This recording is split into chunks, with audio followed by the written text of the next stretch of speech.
On this Saturday Night Live edition, I'm going to discuss some of the past tumultuous, treacherous conditions of my captivity locked in the bubble.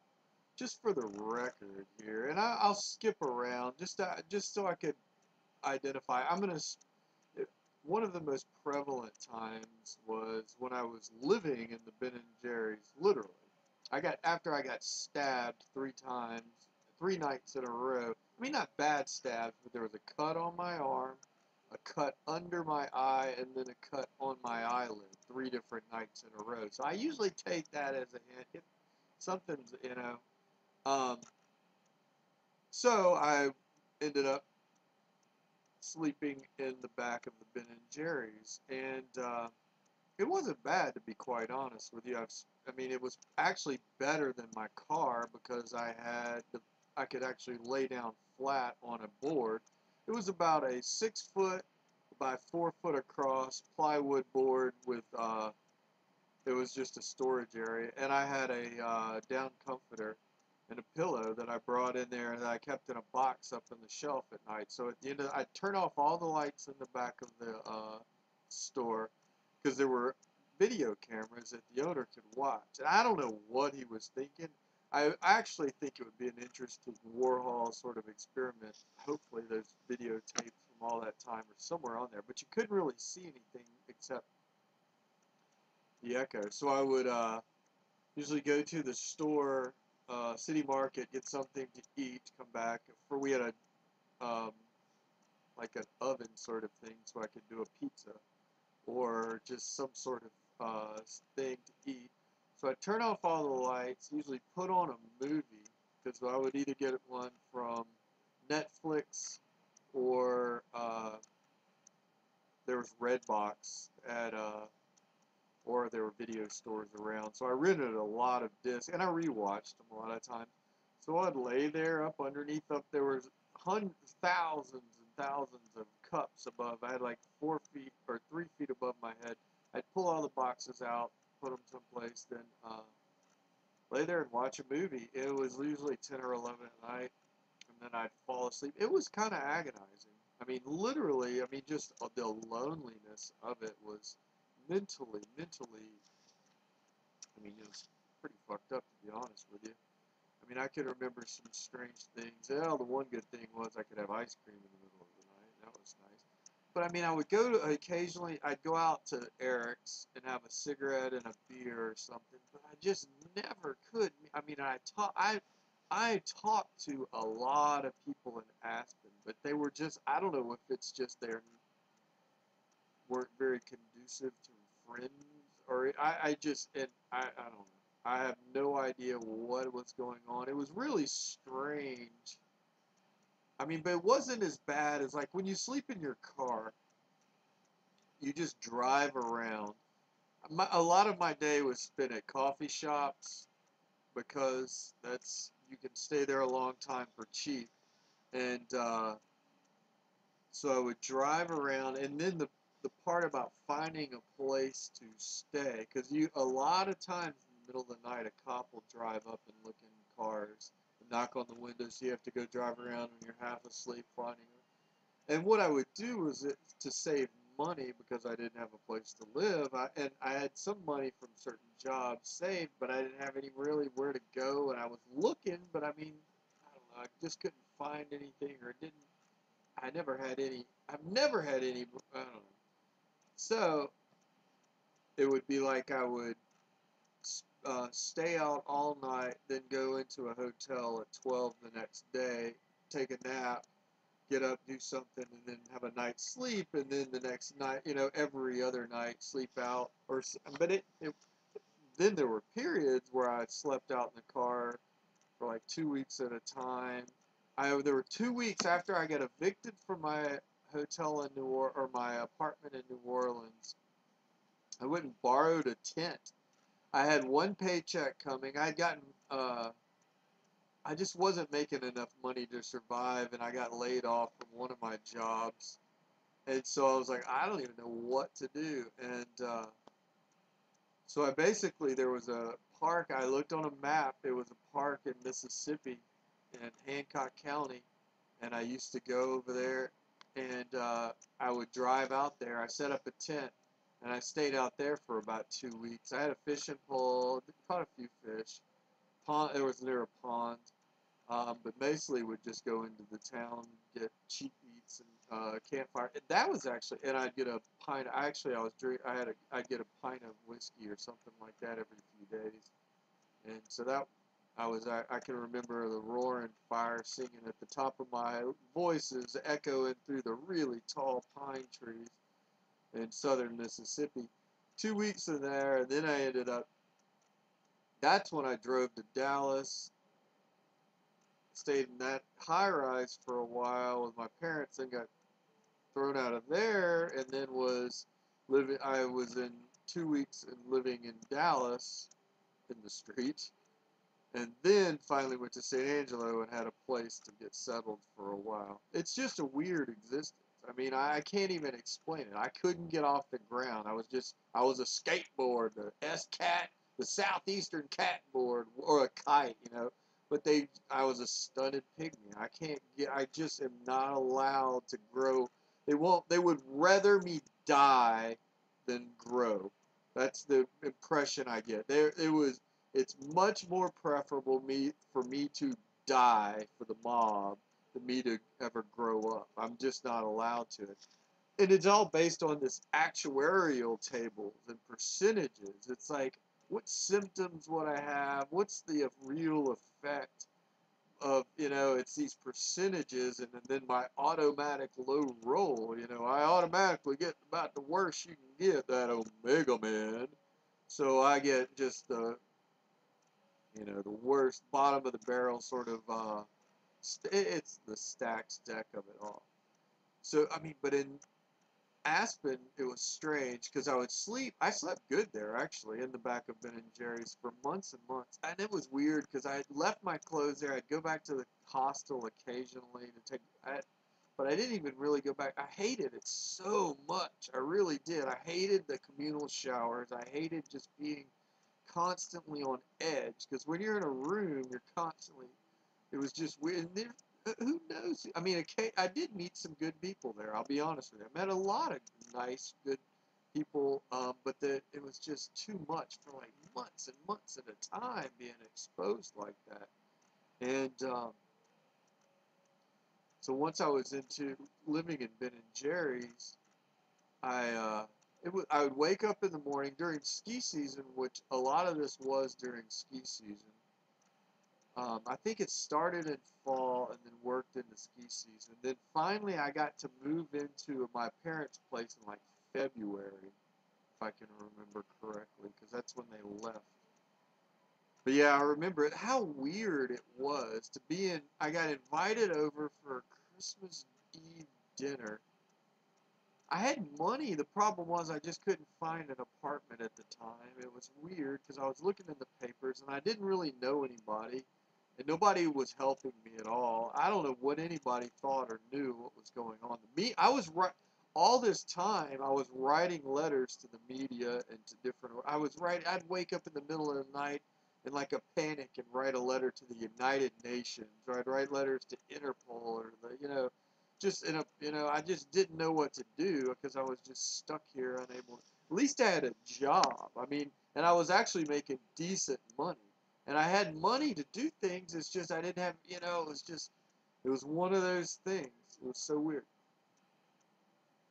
So I would wake up in the mornings, and then usually around 10 o'clock, and go into the bathroom. And I had to be real careful with the lighting because I was always nervous because you never know if the owner was watching on the video camera or not. So I'd get a thing from the hot water from the coffee machine and a creamer thing and for shaving, and every few days I would pour it over my head and wash it out. And I bought a bar like $15 soap, Rockstar soap, from one of the local things, which I thought, well, I was trying to wizard my way, wizard my way out of it, any way possible. I was, into a room or something, and so I was doing, all, and I didn't smell or anything like that. I would wash myself with washcloths and everything. I guess I didn't. My feet probably did. My feet probably did. And so yeah, I remember on Christmas Eve, I was like, "Can I take a shower?" So I got to go into my mother's shower and take like a long shower. And I think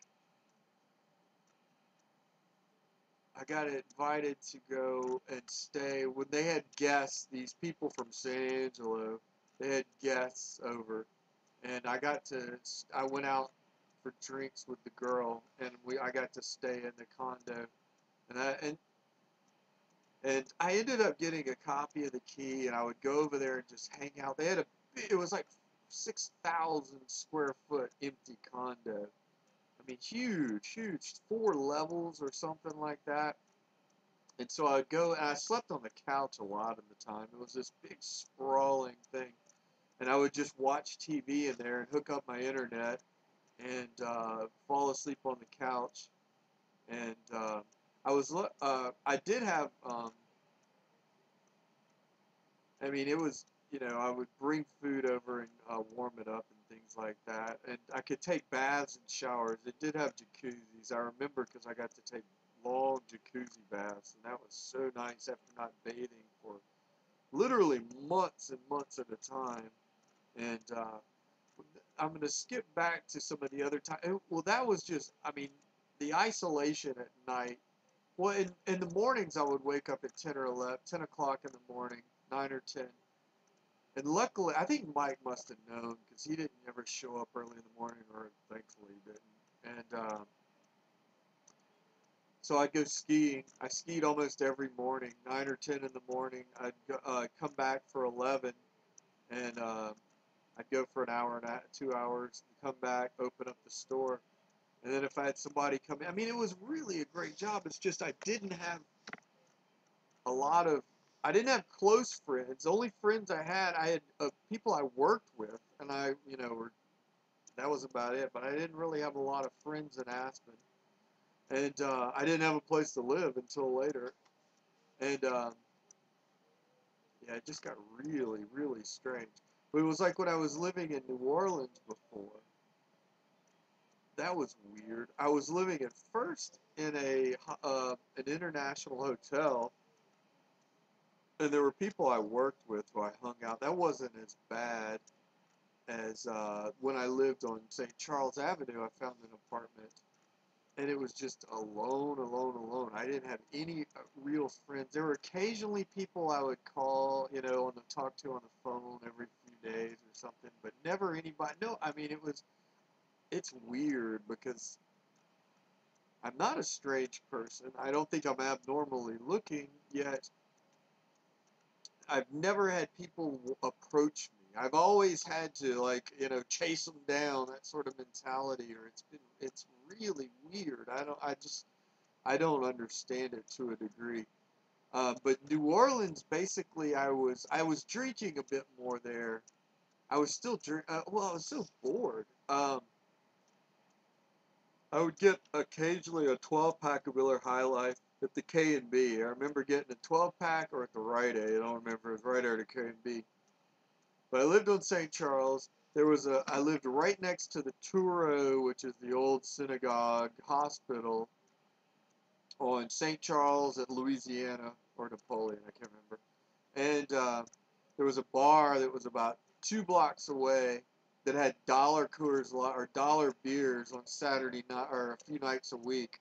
And so I used to go in there and drink dollar beers. And I knew, it was strange.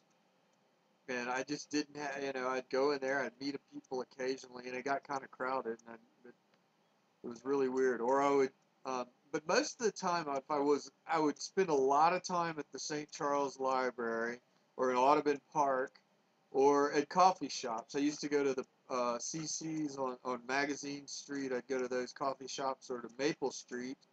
I'd go to those coffee shops, or and I just I'd talk to people. And I guess I was kind of shy, but nobody, it was. It wasn't a two-way street, I guess. I don't know. So that was different. In Baton Rouge the last time, which was strange, because in Baton Rouge I had always known a lot of people, but I guess I had gotten beyond that. My car was a wreck. Well, that's probably my car being this wrecked heap. And I could never, like I said, I never had $500 this entire time. With the exception of a few times in my life, I probably never had 500. Most of the time, I had $100. $500 was a lot, and then a few times I had a few $1,000 or more. And so in Baton Rouge, I was working, but it was like I would sit. I didn't have cable. I couldn't afford cable. Well, I just didn't get it. So I was watching local channels, and I was doing whatever I could, writing or reading or whatever, and just trying to get anything I could. I don't know. I was lost. I think I was so confused about the entirety of everything. I just didn't understand. It was so strange not to have any control over anything. I was just lost in a maze. I couldn't get out of this bubble, and nobody seemed to care. I mean, it was like if I was on the extreme verge of death, they would throw me a donut, just so I wouldn't go under and collapse. I mean, but I honestly think I was supposed to. I honestly think what's going on now is a lot of people, so many people basically just did turn their back and to commit suicide, for me to commit suicide. So now it's been programmed back to them. There's a lot, I don't think they even realize what a lot of people are screwing up. I mean, really, there's some, in my estimation, they're going to try to fight it. They're going to fight me to the death. I mean, literally, the people that are going to, like I said, stunted pygme, smurf, reverent to everything and anything bribe, stunted pygme, smurf, rank. And it's strange. But even like in Jackson Hole, I got there, I had some money, I got a TV, I got cable hooked up. The guy I was living with didn't want to be friends, so we had our own rooms. We didn't really use the den at all. So I had cable in my room, and after about 3 or 4 months, I got a computer and internet hooked up to it. So I basically just spent time in there. I'd walk around, go to coffee shop. Coffee shops have been basically all I've ever, I mean, I used to go to, I guess, bars, but then I would turn to coffee shops as a later. But I mean, basically, it's just wasting time. That's all it was. It was like being, I was in a coma really, because I wasn't utilizing my capacity at all. When I finally realized what my capacity was, when I started digging around in my own body, doing a little dissection and figuring things out, I wasn't using my capacity. I honestly think I was used for organ transplants, honestly. ID theft, like the B and John Malcolm. Since I've been here, I live in this room. I do nothing. I go walk around in circles. I haven't even had the money to go to coffee shops since I've been here. And I mean, it's just, I've met a lot of people but I haven't even had the money to go to coffee shops. I haven't gone to any bars since I've been here. Literally, I don't think I've gone to a bar in this town. I've gone to the coffee shop a couple of times, once or twice, but that's about, I think I've gone 3 times to a coffee shop. But other than that, I just sit in this room. I'm kidding. I mean, literally, it's fancy kidnapping. I mean, it really is. It's a nap. I mean, they don't want me. They want a stunted pygmy reverent smurf, They want to keep control of my wallet, that's the key about it, and I can't do anything about it. Well, the transition went back from, I lived back and before 9/11, which seemed to be when everybody just scattered and got scared. And then that's when that's why I think 9/11 was caused by the Hack-a-Shack, because that 9/11 really sent me to the Omega level, because, I mean, that was the necessity of it. If the genetics are a code network, and if they were hacking, and my tattoo was that powerful a connector, then then it validated it or some reason. Then 9/11 would have sent me, and all this torture, loneliness would have made me this Omega character that it was. Even though the Omega character in the 178, there's a duality, but of course the worst case, it's always the worst case scenario mentality. But like living in Baton Rouge before, um, after I got back from that trip, I moved around. I got that job traveling around the country with craft foods. Then went to Europe for a while. Then came back and went to. I started staying with these friends. Then it was like I didn't. I was lucky I could stay on their couch. They had. I mean, they were musicians and at least the artist type, but we never accomplished anything. You know, I was still back then.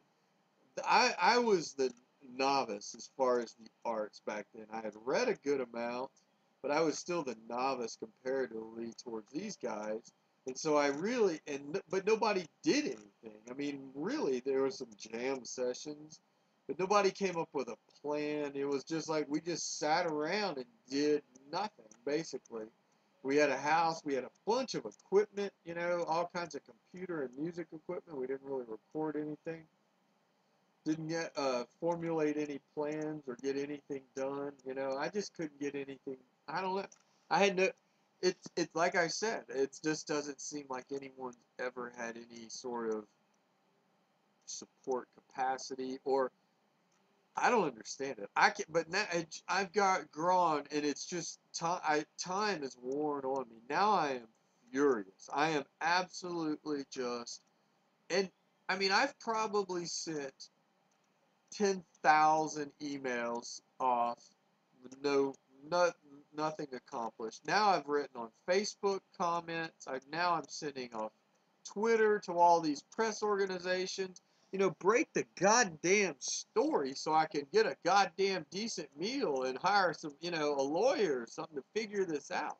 I mean, obviously they want me to worship the notion of money is important and fame. You know, blood doesn't matter. I understand. Great. You proved the point 10 years ago.